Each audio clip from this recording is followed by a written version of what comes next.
Est-ce que la quête du développement personnel peut finalement devenir l'ennemi du succès? C'est une prise de conscience challengeante que j'ai eue en accompagnant un client récemment. La leçon tirée de cette expérience pourrait peut-être être une véritable prise de conscience pour certains d'entre vous. Et ça me tient vraiment à cœur de vous faire cette vidéo pour vous en parler. Peut-être que cette vidéo va vous enlever une épine du pied, vous retirer une charge des épaules et je l'espère, vous aider à réellement avancer dans votre mission. Alors ce client, un ancien militaire qui a gravi des échelons à partir de rien, puis, sortant de l'armée, a lancé une entreprise florissante, générant jusqu'à 5 millions d'euros par an. C'était un succès incontestable, jusqu'au moment où il a décidé de vendre l'entreprise pour passer à autre chose.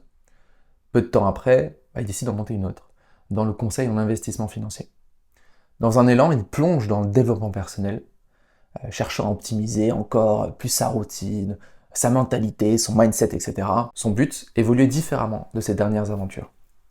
Donc il a commencé à instaurer des routines strictes, à consommer une multitude de contenus de développement personnel, assister à des séminaires, suivre des formations, et il a appliqué à la lettre ce qui lui a été partagé et enseigné. Mais alors, contre toute attente, il a commencé à avoir du mal à développer son entreprise. La réussite elle semblait s'éloigner malgré tous ses efforts pour s'améliorer. C'était un paradoxe déroutant. Procrastination, doute, perte d'estime personnelle, etc. Et donc, en discutant avec lui, une révélation m'a frappé. Je lui ai demandé de m'expliquer cette différence frappante. Mais qu'est-ce que tu faisais avant que tu ne fais plus aujourd'hui? Parce que là, je comprends pas. Tu m'as dit que tu avais eu des succès sur tes deux dernières expériences professionnelles de ta vie, et là, plus rien. Et en fait, avant, il agissait naturellement. Ses actions étaient alignées avec son identité authentique. Il faisait ce qu'il avait à faire. Point barre.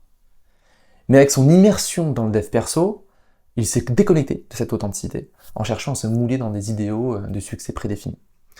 Le développement personnel est un outil, pas un but en soi.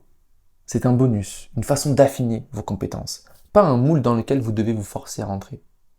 Vous devez viser l'expansion de votre véritable identité. C'est le plus important à retenir. Dans la poursuite incessante de la perfection, c'est facile d'oublier notre essence.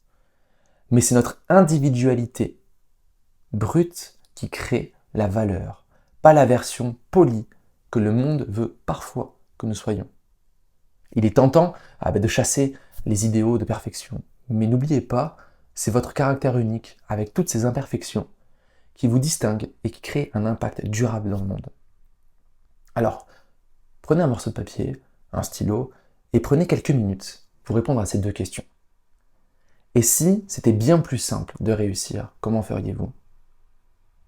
Deuxième question, vos actions actuelles résonnent-elles avec votre identité authentique ou avec des idéologies adoptées?